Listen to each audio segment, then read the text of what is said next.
Good morning all of you. Now we start our left chapter. So हमने last time ये देखा था कि ग्रोथ क्या है और जो ग्रोथ है उसके अंदर किस तरीके से डेवलपमेंट कैसे होगा। अब हम लोग आगे का जो चैप्टर है उसको कंटिन्यू करते हैं। आज जो हमारा जो टॉपिक है वो है फेज ऑफ ग्रोथ। कौन कौन सी फेजेज होती है ग्रोथ के लिए? देखिए, जो ग्रोथ होता है उसके लिए 3 फेजेज आती है। एक होती है मेरिस्टेमेटिक, एक होती है इलोंगेशन और जो लास्ट होती है वो होती है डिफरेंशिएशन। सो सबसे पहला जो टॉपिक है वो होती है मेरिस्टेमेटिक फेज। देखो, नाम से ही पता चल रहा है, हमने लास्ट टाइम क्या देखा था, मेरिस्टेमेटिक फेज वो होती है जिसमें डेवलपमेंट सबसे ज्यादा हो। तो मतलब ये है कि इसमें भी ग्रोथ हाईएस्ट ही होगा, क्योंकि बात तो वही है। इसमें लिखा हुआ है the constantly dividing cells both at the root apex and shoot apex represent the meristematic phase of growth। कि इसके अंदर जो मेरिस्टेमेटिक फेज है इसके अंदर रूट अपेक्स और जो शूट अपेक्स यानी कि उसका ऊपर वाला हिस्सा, किसी भी प्लांट का ऊपर वाला हिस्सा और उसके नीचे वाला जो हिस्सा है, दोनों के अंदर क्या होगा, ग्रोथ होगा। इस वाले में अपन यहां से भी कंटिन्यू कर सकते हैं। The cell in this region are rich in protoplasm. सबसे पहली बात, प्रोटोप्लाज्म क्या होता है? देखिए, प्रोटोप्लाज्म जैसे मेरे पास में कोई सेल है, उस सेल के अंदर लिक्विड भरा हुआ होता है जिसको अपन साइटोप्लाज्म भी बोलते हैं। तो एक सेल के अंदर जो न्यूक्लियस है वही डिवाइड करता है सबसे पहले। तो उसको डिवाइड करने के बाद में जो साइटोप्लाज्म है उसका डिवाइडेशन भी तो जरूरी होता है। तो जो प्रोटोप्लाज्म पोजेज लार्ज कॉन्सिपिक्यूअस न्यूक्लियाई, कि जो प्रोटोप्लाज्म होता है सेल का, उसके पास में बहुत ज्यादा अधिक मात्रा में क्या होते हैं, न्यूक्लियाई प्रेजेंट होते हैं। न्यूक्लियाई से क्या मतलब है कि न्यूक्लियस के नंबर उनमें बहुत ज्यादा होते हैं।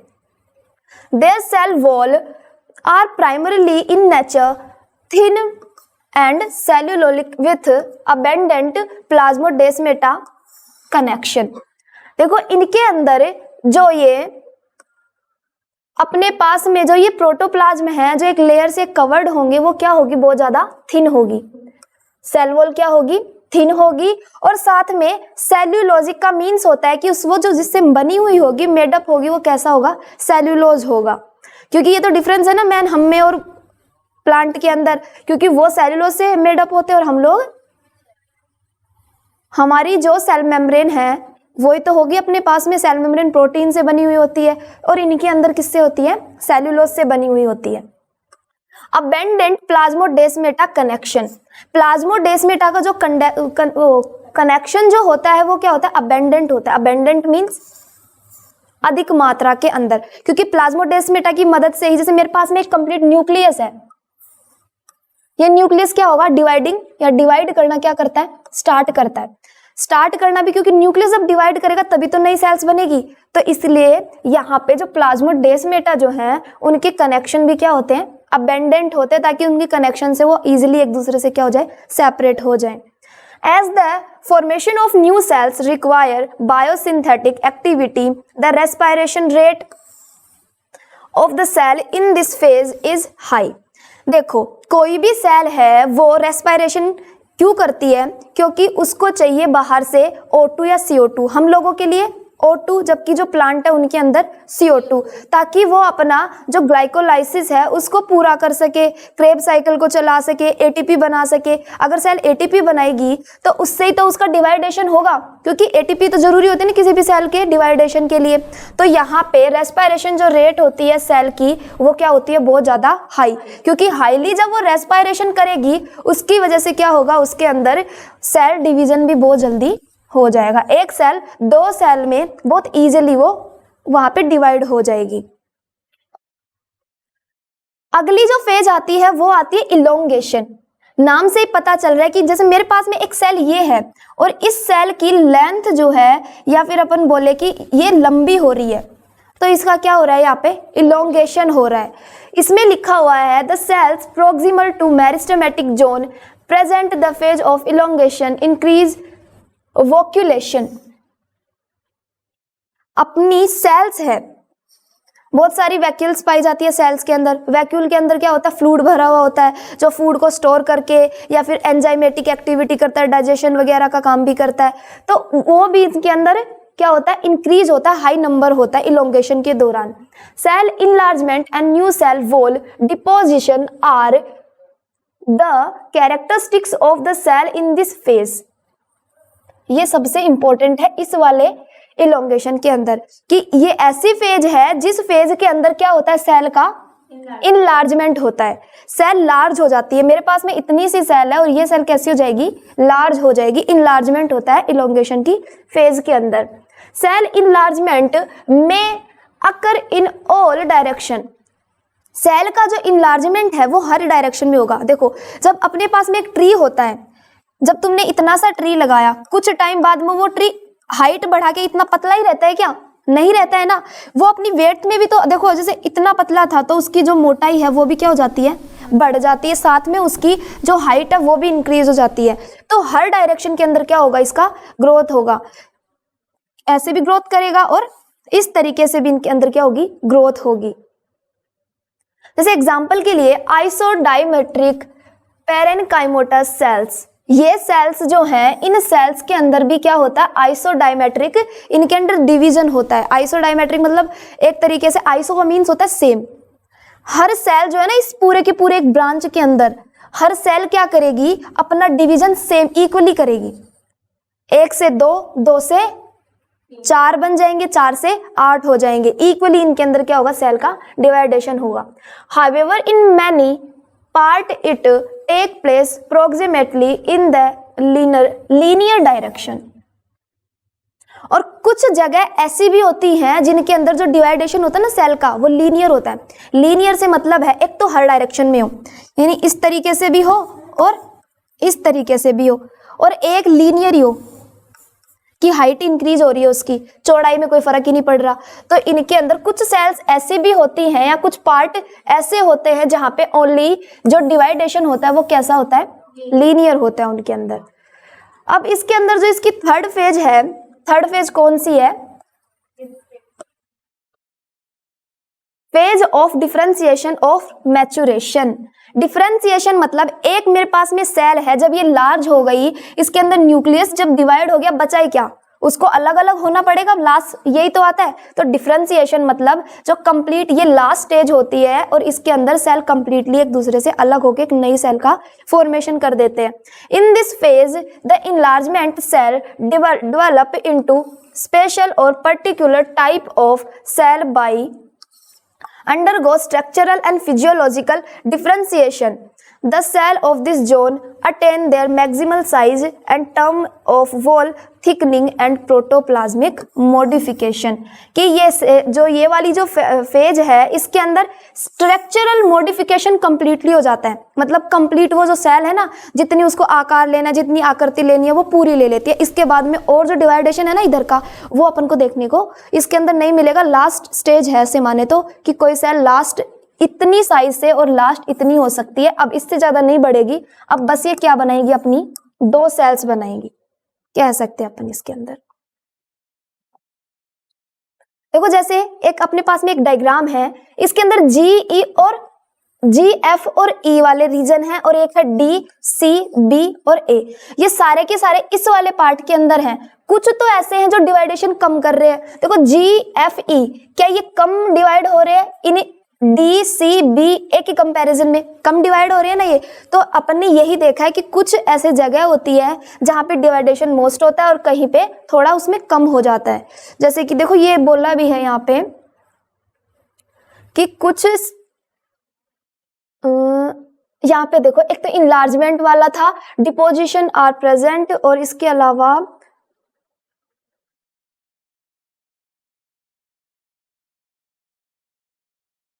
हाँ ये रही मैक्सिमल साइज होती है कुछ सेल की, इसके बाद में वो और डिवाइडेशन वो नहीं करते।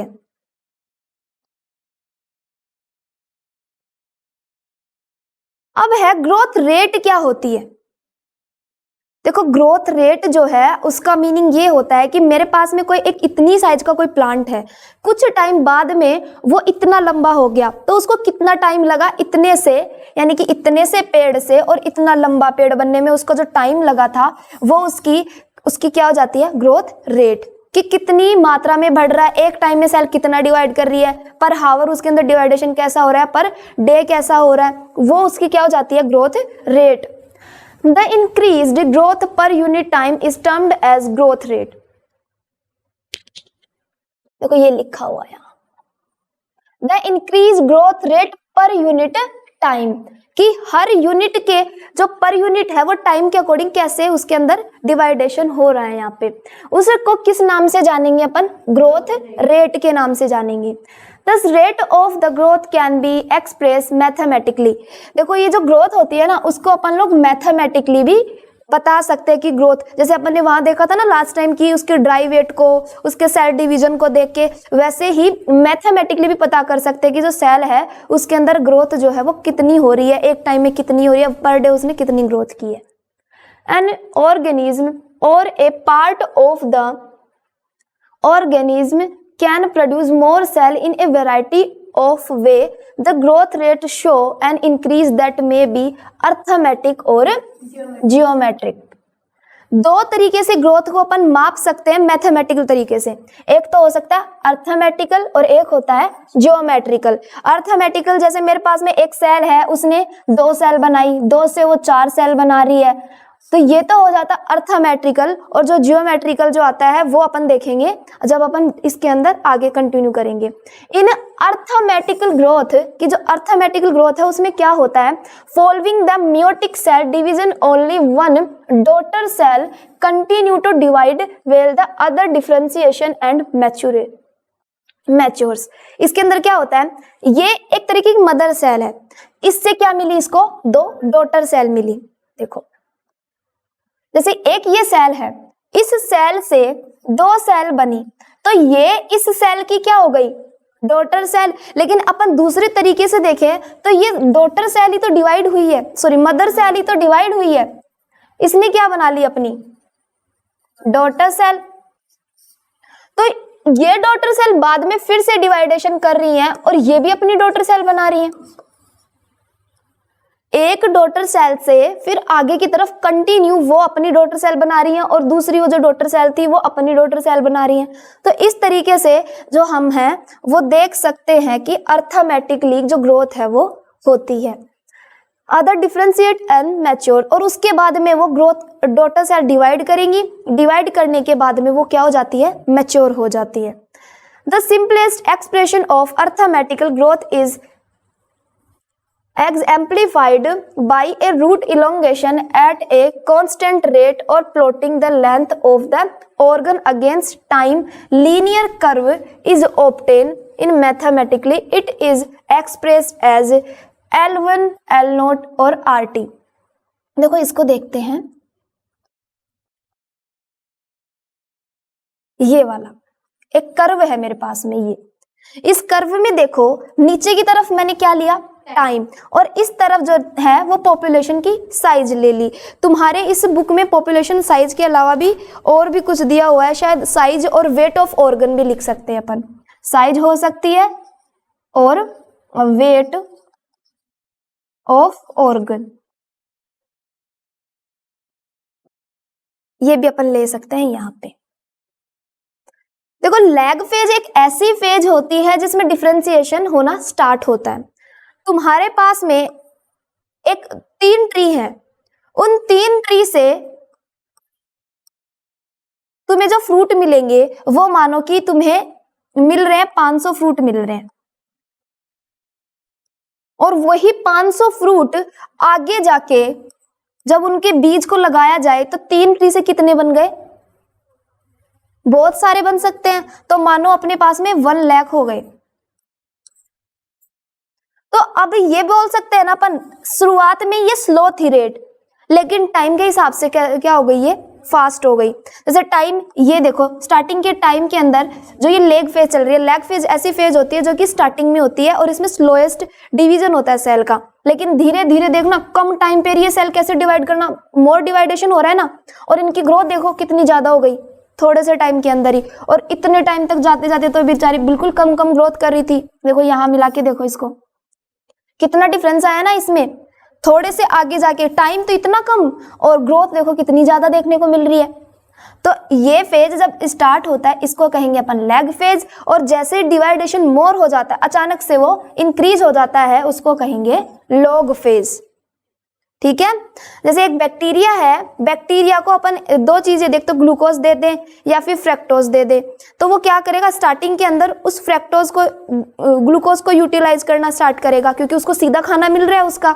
लेकिन कुछ टाइम बाद क्या करेगा कि जल्दी से जैसे ही ग्लूकोज की मात्रा कम होने लगी तो वो किसको खाना स्टार्ट कर देगा, फ्रक्टोज को, क्योंकि उसको तो एनर्जी चाहिए, क्योंकि उसको दिख रहा है कि वो पहले से ही कम हो रहा है। तो शुरुआत में धीरे धीरे लेगा लेकिन बाद में क्या कर देगा, उस ग्लूकोज को लेना फास्ट करेगा कि जल्दी से मैं इसको खत्म करूं और मेरा नेक्स्ट स्टार्ट करूं। तो वैसे ही इसके अंदर ये होता है। इस कर्व को अपन बोलते हैं एस कर्व या फिर सिग्मोइड कर्व।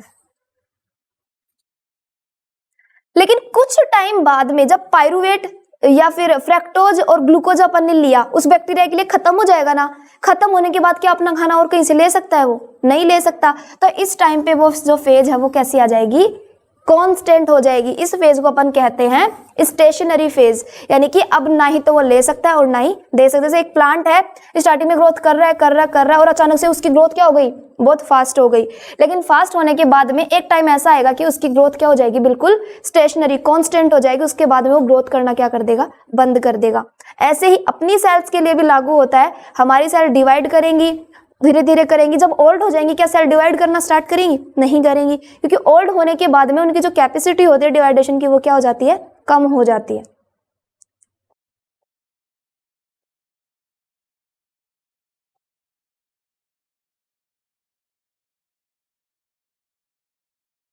अब यहाँ पे है ये मैथमेटिकली अपन एक फॉर्मूला जो है यहाँ पे लगाया गया है। फॉर्मूला है L1 is equal to L0 plus RT। यहाँ पे 1 नहीं आएगा, यहाँ पे आएगा T। और इसके अंदर ये जो नोट है ये आएगा 0 जो है वो नीचे की तरफ, और RT जो है वो भी कहाँ आएगा, नीचे की तरफ आएगा। इसके अंदर लिखा हुआ है where LT is equal to length at time T। अपन को LT क्या बताता है कि जो दिया गया जो टाइम है ना उसके अंदर लेंथ कितनी है। ठीक है बात, कि कोई भी 2 घंटे दिए हैं उसके अंदर कितनी लेंथ जो है वो इंक्रीज हो रही है, वो अपन किससे डिनोट करेंगे, L और T से। वहीं पे L0 या L0 है वो बताता है length at time express as length at time 0, कि 0 टाइम के अंदर, यानी कि हमने शुरुआत की नहीं, शुरुआत करने से पहले उसकी लेंथ कितनी थी। तो मैंने एक पेड़ को मुझे पता करना है कि उसके अंदर कितना ग्रोथ हो रहा है, तो शुरुआत के अंदर वो पेड़ इतना लंबा था, तो ये अपन बोल सकते हैं कि इसकी लेंथ अभी 0 पे है, क्योंकि हम तो अभी तो जानना स्टार्ट ही किया है। तो ये 0 हो सकती है, लेकिन कुछ टाइम बाद में उसकी लेंथ बढ़ी तो इसको अपन 0 नहीं बोलेंगे। अब क्या बोलेंगे कि 1 घंटे के लिए अपन ने इसको छोड़ा था, 1 आवर के लिए, तो 1 आवर बाद में इसकी कितनी लेंथ हुई है अपन वहां से देख लेंगे। अब इसके अंदर जो R है वो होती है ग्रोथ रेट। क्वेश्चन में दिया हुआ होगा ग्रोथ रेट निकालो, या फिर इसके अंदर पूछ लेगा कि जो लेंथ टाइम जो है T निकालना है या L0 निकालना है, तो ये इस अकॉर्डिंग से तुम्हें देखना पड़ेगा। ग्रोथ रेट है, पहले ये 5 मीटर का था और बाद में ये हो गया 10 का, तो कह सकते हैं ना ग्रोथ इसके अंदर ये इसकी क्या हुई, ग्रोथ रेट हुई, कि पर हावर ये इस अकॉर्डिंग से ये बढ़ रहा है। इलोंगेशन पर यूनिट टाइम, यानी कि growth rate is upon elongation per unit time. Growth rate ऊपर लिखेंगे और नीचे क्या लिखेंगे, इलोंगेशन पर यूनिट टाइम, यानी टाइम के हिसाब से इलोंगेशन है वो कितनी हो रही है। आगे है इसमें in most system showing geometrical growth. अभी अपन ने कौन सा देखा था, अर्थमेटिकल। अब दूसरा कौन सा है, geometrical. The initial growth is show lag phase and it increase rapidly from at an exponential growth. देखो जो अभी अभी समझाया था एक कर्व के अंदर, ये रहा, शुरुआत में लैग फेज आ रही थी, लेकिन कुछ टाइम बाद में कौन सी हो गई थी, लॉग फेज हो गई थी ना। और लॉग फेज को अपन कौन सी ग्रोथ बोलेंगे, एक्सपोनेंशियल। मतलब पहले तो धीरे धीरे अचानक से क्या हो गई, रैपिडली वो डिवाइडेशन करना उन्होंने स्टार्ट कर दिया। अब इसके बाद में अपन को कौन सा कर्व मिल जाता है, सिग्मोइड कर्व मिल जाता है। rate log or the exponential phase here, both the progeny cells following meiotic cell division, the ability to divide and continue to do same। कौन बताएगा ये मायोटिक सेल डिवीजन जो एबिलिटी होती है उसका मीन्स क्या होता है? देखिए, meiotic cell division ability means एक सेल से दो सेल, दो सेल से चार सेल, तो वो उसकी क्या हो गई? एबिलिटी हो गई। अब कोई सेल तो 8 सेल बना पा रही है और कोई 4 पे रुक रही है, तो किसी की एबिलिटी तो ओनली 4 है और किसी की कितनी है? 8 है। तो अपन यहां से भी ले सकते हैं कि मायोटिक सेल डिवीजन की जो कैपेसिटी है वो इस अकॉर्डिंग से भी अपने पास में हो सकती है। However with the limited nutrient supply the growth show down leading to stationary phase. अब इसके अंदर अपन ने देखा स्टार्टिंग में लैग थी, धीरे धीरे वो किस में कन्वर्ट हो गई? लॉग में। लेकिन एक टाइम पे आके वो कैसी हो गई? सैचुरेटेड हो गई, स्टेशनरी फेज में आ गई ना वो, कि कांस्टेंट हो गई। अब रेट ना ही तो बढ़ रही है ना ही घट रही है। तो ये ज्योमेट्रिकल हो सकता है। और वो अपना जब अपन को अर्थमेटिक निकालना है तब अपने पास में कौन सा फॉर्मूला होगा? LT is equal to L0 plus RT। R का मीन्स हो गया ग्रोथ रेट और T का मतलब होता है टाइम। आगे है इसके अंदर, if we plot the parameter of growth against time we get typical sigmoid या एस शेप कर्व। और जब भी अपन ग्रोथ रेट को इस जियोमेट्रिकल ग्रोथ से दर्शाने की कोशिश करते हैं तो अपने पास में जो कर्व मिलता है वो कैसा मिलता है? एस शेप का, यानी कि सिग्मोइड कर्व अपन को देखने को मिलता है। आगे इसमें है The sigmoid or S-shaped curve. A curve is a characteristics of living organism growing in a nature environment. जो ये जो sigmoid जो कर्व होता है ना अपना, ये जो A कर्व है, A कर्व का मीन्स यहाँ पे किसको बोला है? sigmoid कर्व को। sigmoid curve is a characteristics of living organism growth in the nature environment. ये सिग्मोइड कर्व उनके लिए लागू होता है जो कि कहाँ पे ग्रो करते हैं? नेचर के अंदर। उनके लिए नहीं जो अपन लेबोरेटरी में रख रहे हैं, बाहर से उनको खाने पीने की चीजें दे रहे हैं, उनके लिए ये लागू नहीं होता। जो अपने बेस पे जीते हैं, जो अपना खाना खुद नेचर से लेते हैं, उसके लिए कौन सा लागू होता है? Sigmoid curve. तो याद रखना ये चीज, लैब के लिए इसको कभी भी अपन को यूज में नहीं लेना है, क्योंकि ये नॉर्मली ग्रोथ के लिए अपन रैपिडली जो ग्रोथ होती है उसके लिए भी अपन ले सकते हैं इसको। आगे S curve is typical for all cell tissue and organs of a plant. इसके अलावा जो ये एस शेप का जो ये कर्व है, ये टिश्यू के लिए और ऑर्गन ऑफ ए प्लांट उनके लिए भी ये लागू होता है कि कोई भी प्लांट ऑर्गन है उसके लिए और उसमें कैसे उसका टिश्यू का डिवीजन हो रहा है उसके लिए भी अपन इसको ले सकते हैं। The geometrical can be expressed as, geometrical जो ग्रोथ होती है उसको कैसे एक्सप्रेस करेंगे? W, और इसके अंदर दिया हुआ है W। जो अपने पास में ये जियोमेट्रिकल ग्रोथ है उसको अपन और भी एक तरीके से एक्सप्रेस इसको कर सकते हैं, जिसके लिए एक फॉर्मूला लागू होता है W1 W0 ERT। ये फॉर्मूला होता है। इसमें जो W1 होता है उसका मतलब तो होता है फाइनल साइज, यानी वेट, उसकी हाइट और उसका नंबर फाइनली, यानी लास्ट में अपन ने जब ग्रो किया तब वो इतना सा पेड़ था, लेकिन कुछ टाइम बाद में उसकी ग्रोथ कितनी हो जाती है वो उसकी क्या होती है? फाइनल रेट होती है। नंबर ETC, और जिसके अंदर W0 जो है वो होती है उसकी initial rate at the beginning. देखो इसको कैसे कर सकते हैं अपन, एक है प्लांट, इसके अंदर ये इसकी क्या है? ये इनिशियली जब अपन ने इस पर एक्सपेरिमेंट करना स्टार्ट किया था ना तब इसकी ग्रोथ थी अपने पास में 1 मीटर। इसको अपन किससे लिख सकते हैं? W0 से। इसको किससे लिखेंगे अपन? W0 से। ठीक है। अब लेकिन बाद में क्या है कि थोड़े टाइम बाद में, लगभग उसके अंदर 1 ईयर बाद उसकी जो ग्रोथ है वो कुछ इस तरीके से हुई।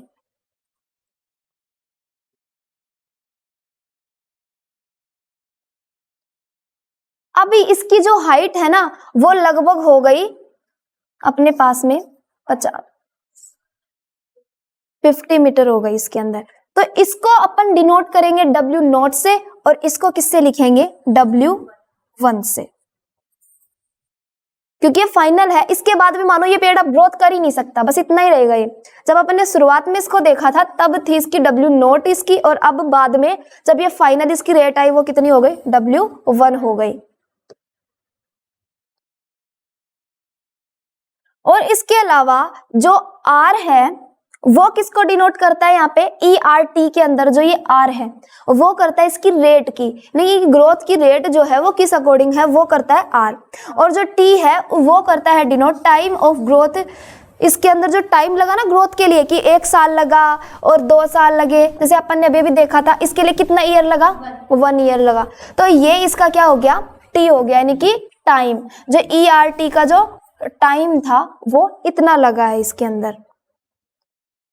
और इसके अलावा जो E है वो है बेस ऑफ नेचुरल लॉगरिथम, कि E का मतलब ये है कि नेचुरली उसने उस जो कर्व आया था ना अपने पास में उसके अंदर जो उसकी ग्रोथ थी उसको नेचुरली कौन कौन उसको एग्जिबिट कर रहा था बार बार, कि किस किस की वजह से वो कितना बढ़ा और कौन सी चीज अपन ने डाली तो उसके अंदर कितनी ग्रोथ हुई है। देखो अर्थमेटिक तरीके से और ज्योमेट्रिकल तरीके से। अर्थमेटिक मतलब एक सेल ने कितनी सेल बनाई 2 सेल बनाई। अब इन 2 सेल ने यहाँ पे देखो एक तो अपनी जैसे सेम टू सेम बना रही है, और ये जो ये एक सेल है ये कितनी सेल बना रही है 2 सेल बना रही है। अब नीचे भी क्या हुआ इन सेल के अंदर ये जो 2 सेल्स थी इनसे कितनी बन गई आगे की तरफ और सेल्स का फॉर्मेशन हो गया, और इनसे आगे की तरफ। तो तुम देखोगे कि हमेशा एक सेल दूसरी सेल को बना के जा रही है, फिर वो दूसरी सेल्स को बना के जा रही है। तो जो ये अपना तरीका है ना जिसमें एक डॉटर सेल रिस्पॉन्सिबल है ग्रोथ के लिए वो होता है अर्थमेटिक तरीका। और जो ज्योमेट्रिकल है उसके अंदर देखो बराबर इक्वल नंबर के अंदर डिवाइडेशन हो रहा है, इसमें अनइक्वल है और इसके अंदर इक्वली। देखो 2 से कितनी हुई 4 से कितनी हुई 2 ने अपनी 2 बनाई, इन 2 ने अपनी 2 बनाई, तो 8 हो गई। यहाँ पे 4 थी 2 थी और इसके अंदर देखो 16 हो गई, अब 32। ग्रोथ देखो इक्वल नंबर पे हो रही है ना सबकी। तो जियोमेट्रिक तरीके से अपन ऐसे पता कर सकते हैं जो सिग्मोइड कर्व है ना अपना वो इसी चीज को, लेकिन सिग्मोइड कर्व जो है आगे जाके सैचुरेटेड हो जाता है, आपने देखा था ना।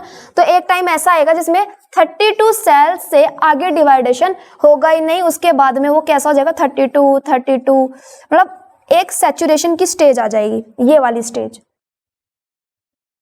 ठीक है ना। इसके अलावा एक और है, एक जाइगोट है वो डिवाइड कर रहा है। डिवाइड करने के बाद में इस एक ने 2 ने कितनी बनाई है 4 से कितनी हुई है यहाँ पे 4 से आगे देखो इसमें geometrical phase all cell divided, जितनी भी जो सेल है ना वो सारी डिवाइड करेंगे। नीचे की तरफ अपन को देखने को मिलेगा देखो धीरे धीरे इनके अंदर डिवाइडेशन स्टार्ट कर रखी है, और लास्ट में अपन में को इस तरीके से सेल्स मिलेंगी। इसमें जो डार्क ब्लू कलर है उसका मीन्स है सेल कैपेबल ऑफ डिवीजन। कौन कौन सी ऐसी सेल्स है जो रेगुलर डिवीजन कर सकती है। ये जो डार्क कलर वाली जो सेल्स है ना ये सारी क्या कर सकती है डिवीजन कर सकती है, लेकिन जो ये है cell that lose capacity to divide, और जो लाइट कलर वाली सेल्स हैं ये इन्होंने अपनी कैपेसिटी क्या कर दी यहाँ से रिमूव कर दी, अब ये और डिवाइड नहीं हो सकती है।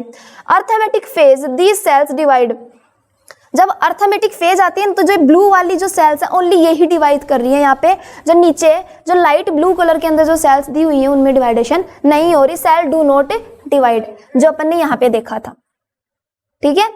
ये तुम्हें इस अकॉर्डिंग से देखना पड़ेगा। जब क्वेश्चन आएगा तो तुम्हें डिफरेंस पूछ सकता है कि जो ज्योमेट्रिकल ग्रोथ है और ज्योमेट्रिक तरीके से और अर्थमेटिक तरीके से ग्रोथ को कैसे डिफाइन किया गया है, तो उस दौरान तुम्हें ये डायग्राम्स आने चाहिए और साथ में दोनों के जो फॉर्मूले थे वो फॉर्मूले भी आपको आने चाहिए।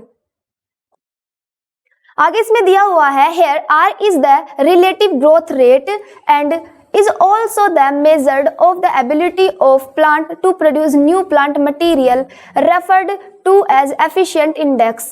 जो R होता है ना वो रिलेटिव ग्रोथ रेट भी होती है।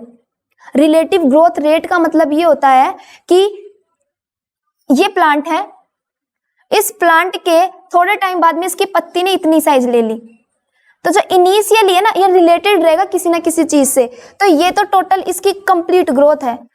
और ये किससे रिलेशन दिखा रही है स्टार्टिंग वाली, ये स्टार्टिंग की ग्रोथ है इसकी, और ये कुछ टाइम बाद में, तो ये किससे रिलेटेड कर रहा है अपने आप को इसकी स्टार्टिंग की ग्रोथ से। तो अपन कह सकते हैं कि जो R जो है वो क्या है relative growth rate, and it is also the measured of the ability of the plant to produce new plant material. और साथ में ही इसके पास एक एबिलिटी होती है जिससे एक सेल से ये बहुत सारी सेल्स का फॉर्मेशन कर पाता है। referred to as efficiency index, hence the final size of W1 depends on the initial size of W note. जो हमने पहले भी देखा है, W नोट क्या था उसकी इनिशियल साइज और W1 जो था वो क्या था उसकी फाइनल साइज। तो ये यही बोल रहा है कि जो फाइनल साइज है वो किस पे डिपेंड कर रही है, इनिशियल साइज पे। जब किसी प्लांट में शुरुआत में ग्रोथ नहीं होगी तो अपन ग्रोथ रेट का पता भी कैसे कर पाएंगे। जैसे अपन सीजनल प्लांट लाने गए, गर्मियों वाला प्लांट उठा के सर्दियों में ले आए तो क्या ग्रोथ होगी उसमें, नहीं देखने को मिलेगी। तो अपन उसमें तो कुछ एक्सपेरिमेंट कर ही नहीं सकते कि अभी फिलहाल में उसमें कितनी ग्रोथ रेट हो रही है और कितनी नहीं हो रही है। Quantitative comparison between the growth of living system can also be made up of two way. Quantitative जो कंपैरिजन होता है ना वो अपन दो वे तरीकों से कर सकते हैं। पहला तरीका है measurement and comparison of total growth per unit time. पूरा का पूरा टोटल अपन को करना। देखो इसका एक डायग्राम है,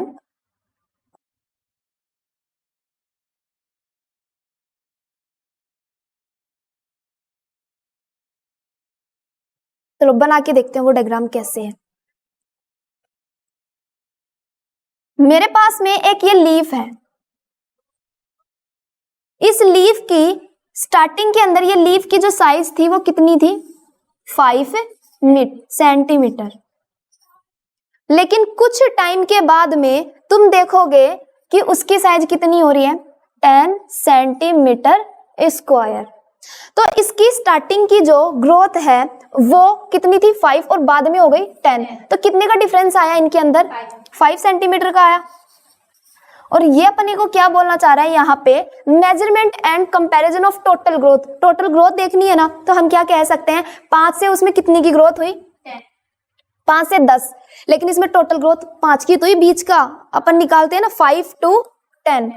इसमें 5 to 10 में कितना डिफरेंस है 5 का, तो इसकी टोटल ग्रोथ कितनी हुई 5 सेंटीमीटर। इसको अपन कहते हैं एब्सोल्यूट ग्रोथ रेट कि हाँ इतनी इसके अंदर ग्रोथ रेट होगी। शुरुआत से और लास्ट तक उसमें टोटल ग्रोथ है ना, एक प्लांट की टोटल ग्रोथ, वो अपन मेजर करेंगे एब्सोल्यूट ग्रोथ रेट से।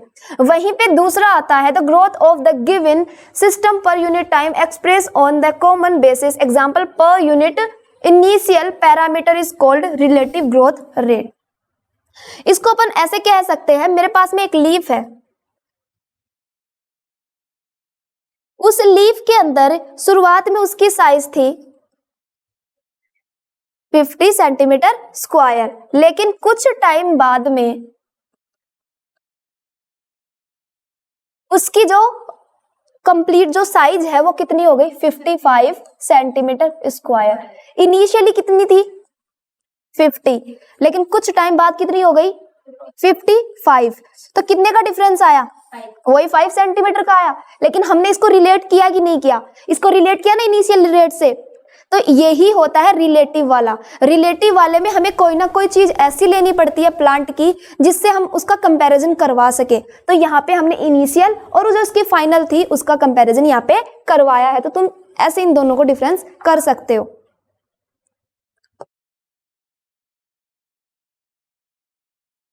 आगे दिया हुआ है कंडीशन नेसेसरी फॉर ग्रोथ। कोई भी प्लांट ग्रोथ करता है तो उसके लिए क्या क्या चीजें जरूरी होती हैं। देखो प्लांट ग्रोथ करेगा, सीधी सी बात, उसको वाटर चाहिए, उसको लाइट भी चाहिए और उसके अलावा ऑक्सीजन भी चाहिए और ग्रेविटी भी उसके अंदर जरूरी है। क्योंकि विदाउट ग्रेविटी रूट किसकी तरफ नहीं जाएंगी, अपनी अर्थ की तरफ, सॉइल की तरफ नहीं जाएंगी। अगर रूट नीचे नहीं जाएंगे तो पानी कहाँ से मिलेगा उनको, हवा में थोड़ी पानी डालेंगे अपन तो मिट्टी में डालते हैं। तो वैसे इसके साथ में है। और इसके अलावा इसको न्यूट्रिशन चाहिए, टेम्परेचर और कुछ अदर फैक्टर होते हैं वो भी इसके लिए क्या होते हैं रिक्वायर्ड होते हैं।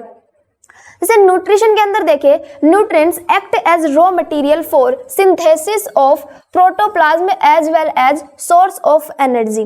जो न्यूट्रिशंस होते हैं, कोई भी चीज है, अपन ने कोई प्लांट है उसके अंदर कुछ बाहर से डाला है, ऐड किया है उसके अंदर, तो ग्लूकोज, मानो ग्लूकोज डाल दिया, क्या ग्लूकोज सीधा एक एनर्जी का सोर्स है? नहीं है। ग्लूकोज का ब्रेकडाउन होगा, ब्रेकडाउन होने की वजह से क्या बाहर निकलती है एटीपी या फिर एनर्जी। तो ये एक रॉ मटेरियल है। रॉ मटेरियल मतलब एक कच्चा माल। तो ग्लूकोज अपने लिए क्या है, वहां पे एक कच्चा माल है और उससे अपन क्या बना रहे हैं, वहां पे एटीपी बना रहे हैं। Both type of nutrient like micro और macro nutrients should be available for proper growth. Micro और मैक्रो, याद है माइक्रो और मैक्रो वाला? माइक्रो क्या होता है, क्या होता है माइक्रो, और मैक्रो? वो अधिकतम। देखो माइक्रो कम यूजेबल होते हैं कंपेयर करें तो मैक्रो से। मैक्रो ज्यादा काम में आते हैं, अपने carbon, hydrogen, oxygen, nitrogen, phosphate, ये सारे किस में आते हैं? मैक्रो में। और माइक्रो के अंदर आता सल्फर हो गया, और इसके अलावा अपन फ्लोरीन ले लें या फिर क्लोरीन ले लें, ये सारे किसके अंदर आएंगे? माइक्रो के अंदर। कम चाहिए उस प्लांट को अपनी ग्रोथ के लिए, लेकिन इनकी रिक्वायरमेंट क्या होती है? उनको बहुत ज्यादा होती है। आगे है टेम्परेचर। टेम्परेचर कितना होना चाहिए किसी भी प्लांट की ग्रोथ के लिए? ऑप्टिमल टेम्परेचर होना चाहिए 28 to 30 degree centigrade is required for proper growth of plant. तभी तो अपन देखते हैं सर्दियों में प्लांट ग्रोथ कम करते हैं कंपेयर करें तो गर्मियों से, क्योंकि टेम्परेचर का डिफरेंस हो जाता है ना दोनों में, इस वजह से। A temperature below this range in activity enzyme will high temperature hydro growth. जब कम टेम्परेचर होता है हर जगह पे क्या होते हैं? एंजाइम्स होते हैं। जैसे हमने देखा था ग्लूकोज को जब कन्वर्ट किया था पायरुवेट में, उसमें आइसोमरेज था, हेक्सोकाइनेज था। उन सब एंजाइमों की क्या काम था कि वो एक फिक्स टेम्परेचर पे क्या काम कर रहे थे। अगर उनको फिक्स टेम्परेचर नहीं मिलेगा तो वो एक चीज को पकड़ के दूसरे में कन्वर्ट करेंगे ही नहीं। तो इसी वजह से जब तक उनको टेम्परेचर 28 to 30 डिग्री सेंटीग्रेड नहीं मिलेगा तब तक वो वहां पे फंक्शनिंग नहीं करेंगे एंजाइम, और एंजाइम अगर फंक्शनिंग नहीं करता तो प्लांट की ग्रोथ भी नहीं होगी। अगला है कुछ अदर फैक्टर भी है। Excess of salt, mineral deficiency and other stress factor have detrimental effect on growth. कोई हमने प्लांट दिया, कोई भी ग्रो करवाया, अब उसको उसके ग्रोथ के लिए न्यूट्रिशन बाहर से दे ही नहीं रहे हैं, उनको मिनरल्स वगैरह नहीं दे रहे, ना ही तो उसको पोटेशियम दे रहे हैं, ना ही उसको बाहर से कुछ भी दे रहे हैं, तो क्या वो प्लांट ग्रोथ करेगा? नहीं करेगा, क्योंकि उसकी ग्रोथ फिर वो स्ट्रेस में चला जाएगा। तुम देखते हो ना कभी कभी कुछ पेड़ ऐसे होते हैं तुम उसमें कितना ही पानी डालो फिर भी वो उतना का उतना ही रहता है। उसका रीजन यही है क्योंकि वो कौन सी कंडीशन में गया? स्ट्रेस कंडीशन में। और बोलते हैं ना कि इसके इस पॉट में से निकाल के किसी और जगह ट्रांसफर करो। क्यों बोलते हैं ऐसा? शायद उस पॉट में क्या नहीं है? मिनरल्स नहीं है उसको जो चाहिए है। तो अगर वो उसको नहीं मिलेंगे तो वो ग्रोथ करेगा ही नहीं। लेकिन जब उसको उखाड़ के कहीं और अपन लगाएंगे तो शायद क्या पता वहां पे उसको मिल जाए और वो अपनी ग्रोथ क्या कर दे? स्टार्ट कर दे। इसके अलावा वाटर है। वाटर तो है ही, देखो अपनी बॉडी में हो, अपनी में ब्लड ट्रांसपोर्टेशन का काम करता है, वैसे ही प्लांट के अंदर भी जो वाटर है वो क्या करेगा? मिनरल्स को, न्यूट्रिशन को, एटीपी को एक जगह से कहाँ भेजेगा? दूसरी जगह भेजेगा। It is essential for cell elongation, maintenance, turgidity of growing cells, for providing medium for an enzyme activity. इसके अलावा कोई भी अपने पास एक सूखी पत्ती है और एक कोई भी गीली पत्ती है, तो तुम देखोगे सूखी कोई पेड़ में अपन पानी डालना बंद कर दे, कुछ टाइम बाद वो सूखा हो जाता है, क्योंकि उसमें क्या होता है? उसकी सेल्स के अंदर जो मेंटेनेंस होती है ना सेल इलोंगेशन के दौरान, और उसके अंदर लेवल होता है उसका प्रोटोप्लाज्म का, वो कम हो जाता है। और जैसे ही वो कम होगा वो सेल क्या हो जाती है? डेड हो जाती है। कुछ इसके अलावा दूसरे ही उसके कंपैरिजन में अपने पास एक ऐसा ट्री हो जिसमें अपन रेगुलर पानी देते हैं, तुम देखोगे उसमें सेल डिवीजन भी होगा, सेल इलोंगेशन भी होगा, और आराम से वो प्लांट क्या करेगा? ग्रोथ करेगा। अगला आता है oxygen. It is essential for aerobic respiration, hence energy.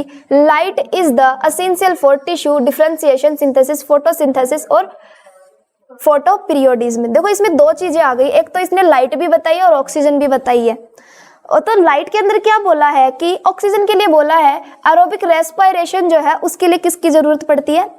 Oxygen की जरूरत पड़ती है। और लाइट जो है उसी के प्रेजेंस में तो प्लांट अपना फोटोसिंथेसिस करता है लाइट लेके, और उससे CO2 और वाटर है उसके प्रेजेंस के अंदर वो क्या बनाता है? ग्लूकोज बनाता है। लास्ट आता है gravity. It determine the direction of shoot and root growth. सही बात है। इसके अलावा हम हवा में पेड़ नहीं लगा सकते, अपन को क्या चाहिए? मिट्टी चाहिए। कोई है क्या ऐसा लगा सकता है? नहीं लगा सकता।